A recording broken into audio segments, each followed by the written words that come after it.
Assalamualaikum warahmatullahi wabarakatuh.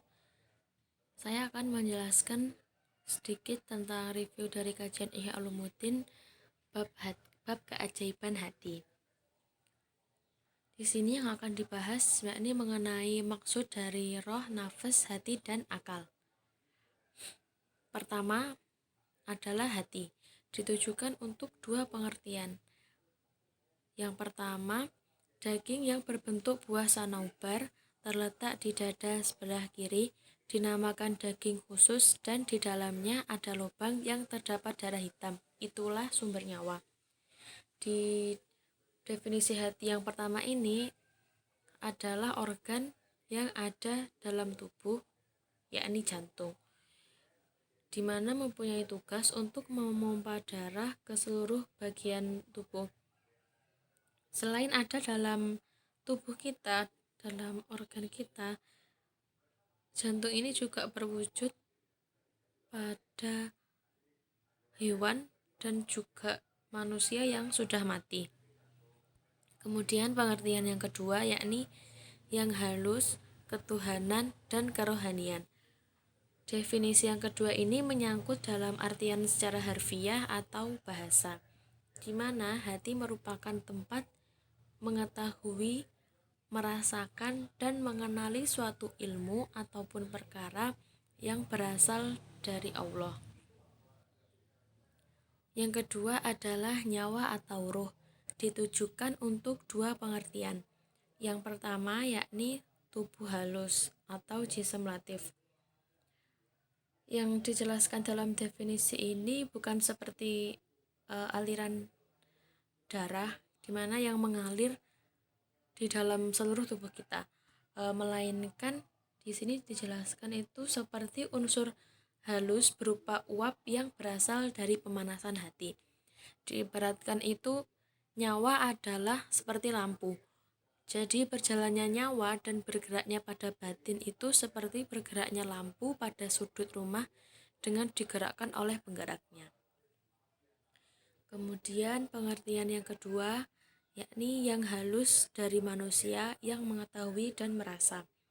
Definisi kedua ini seperti halnya hal yang menakjubkan, yang mana keterbatasan dari akal manusia tidak akan sanggup untuk memahaminya. Sebagaimana firman Allah yang berbunyi kulir ruhu min amri robbi, yang artinya jawablah, nyawa atau roh itu termasuk urusan Tuhanku. Selanjutnya yakni nafas, ditujukan untuk dua pengertian. Yang pertama, kekuatan marah dan nafsu syahwat pada manusia, seperti isyarat Nabi Muhammad yang berbunyi Bismillahirrahmanirrahim, a'ta'adu wika nafsukallati baina jambaika, yang berarti musuhmu yang terbesar ialah nafsumu yang berada di antara dua lembungmu. Definisi yang pertama ini berarti menyangkut tentang hawa nafsu, di mana seorang manusia atau manusia itu diciptakan dan diberi akal dan nafsu. Dari situlah manusia mempunyai keinginan yang bersumber dari nafsu itu sendiri untuk melakukan perkara yang cenderung ke perbuatan tercela. Dan di situ itu tergantung bagaimana cara kita menyikapi, bagaimana diri kita menyikapi juga mencegah untuk tidak terjadinya hal-hal yang bersifat menyeleweng dari ajaran Tuhan. Kemudian pengertian yang kedua yakni yang halus atau latifah. Nah, di sini digolongkan atau dibagi menjadi 3. Yang pertama yakni nafsu mutmainnah atau jiwa yang tenang. Nah, ketika berada di kondisi seperti ini, manusia itu pembawaannya tenang dan tidak terhasut dari adanya gangguan syahwat. Sebagaimana Allah berfirman, Bismillahirrahmanirrahim. Ya ayyatuhan nafsul mutmainnah, irji'i ila rabbiki radiyatan maradiyah.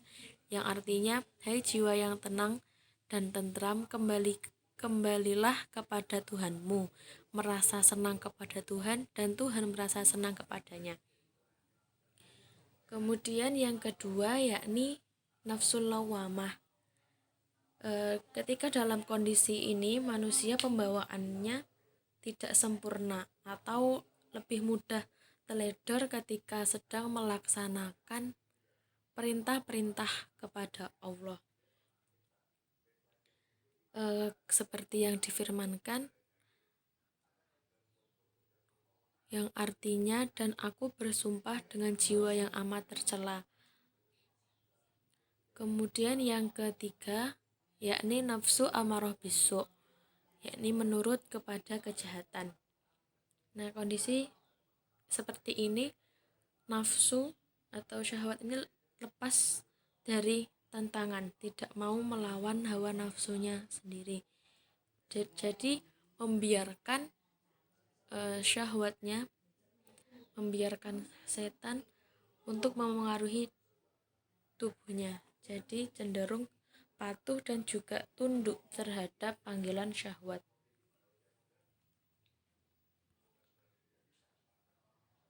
Kemudian yang terakhir yakni akal, ditujukan untuk dua pengertian.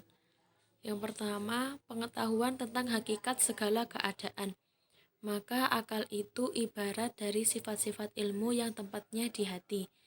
Dan yang kedua, yang memperoleh pengetahuan itu, dan itu adalah hati. Kita mengetahui bahwa tiap-tiap orang yang berilmu, maka ia mempunyai wujud pada dirinya. Dan ilmu itu suatu sifat yang bertempat padanya, dan sifat itu bukan benda yang disifatkan. Jadi bisa diartikan bahwa akal di sini itu berasal dari hati. Jadi ketika kita mendapatkan suatu pengetahuan, suatu ilmu, itu akan langsung masuk dalam hati, kemudian akan diterima oleh akal.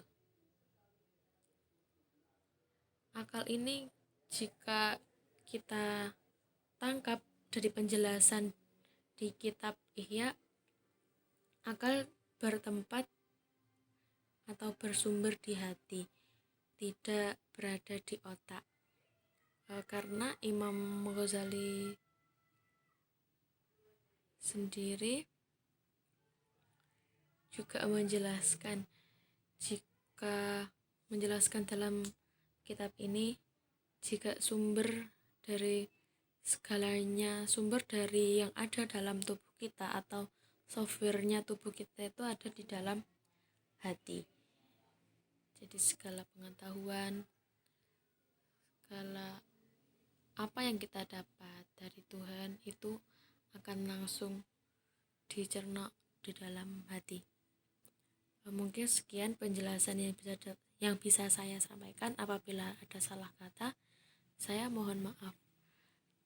Sekian, wassalamualaikum warahmatullahi wabarakatuh.